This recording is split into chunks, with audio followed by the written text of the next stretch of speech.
Please get ready for a dictation of transcription number 473 and 474 from Sir Kailash Chandra magazine. 5 seconds.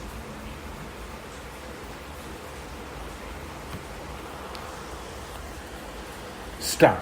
Sir, the Commissioner of Scheduled Castes and Scheduled Tribes has reported inadequacy of staff. This has also been recognized by the Home Ministry, but he has not been allowed to fill up the posts.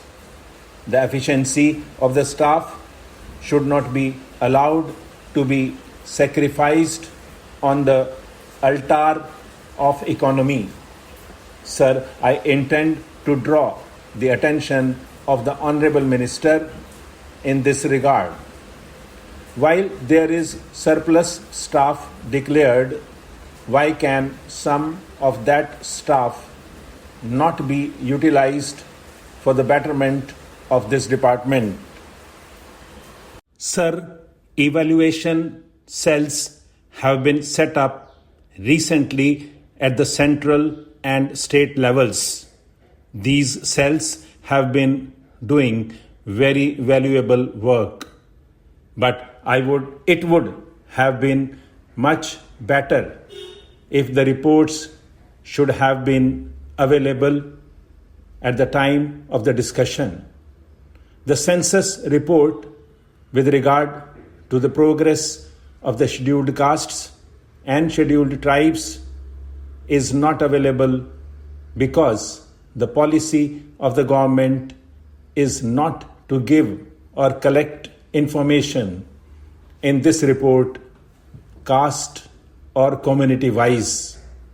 It is more than a decade and a half since the welfare of the backward classes and the question of removal of untouchability have become an article of faith and an important plank in the policy of the government. Sir, as the backward classes are backward socially, economically, and politically, the government has declared that the backward classes should come up to the level of the other communities and assimilate themselves with the rest of the community.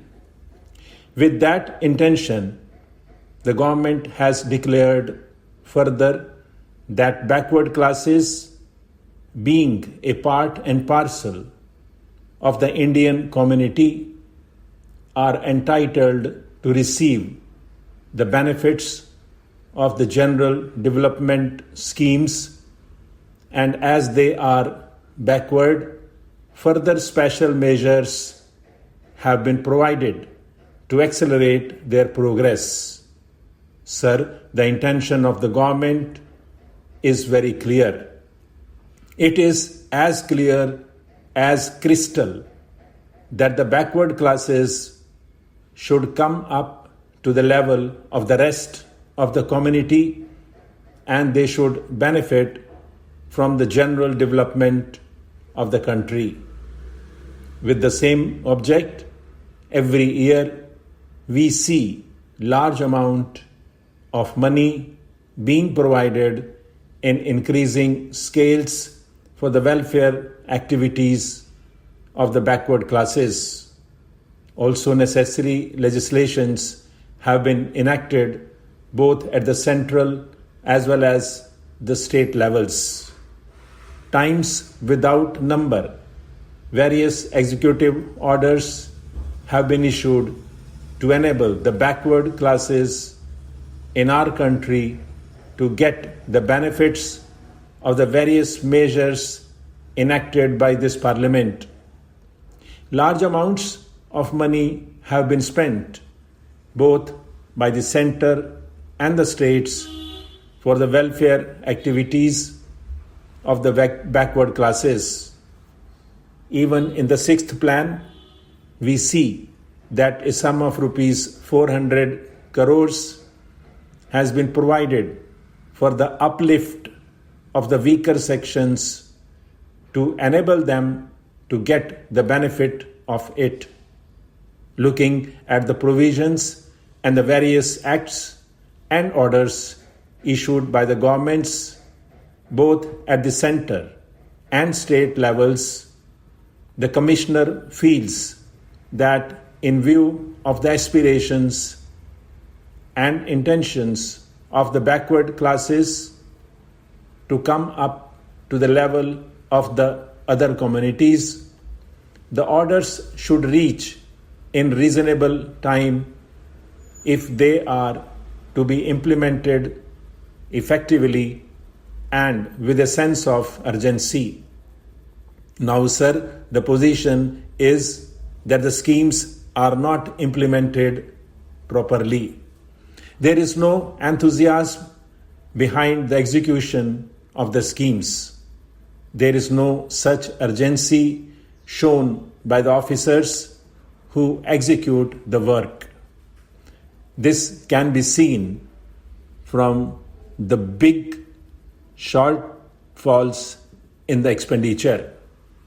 If there is really sense of urgency on the part of the officers, there should not be such large shortfalls in the expenditure of money. Similarly, we see that so many cases about removal of untouchability have not been registered due to the lukewarm attitude of the officers. It seems that these people have no sympathy for the backward classes, and we see that large numbers of people of the scheduled castes are not allowed to derive benefit from the provisions made under the Act, Removal of Untouchability Act. Sir, it will be seen that during the period 1981-88, the overall increase in the agricultural production is in the neighborhood of 30%.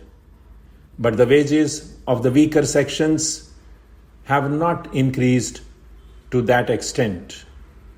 On the contrary, there is decline in their income.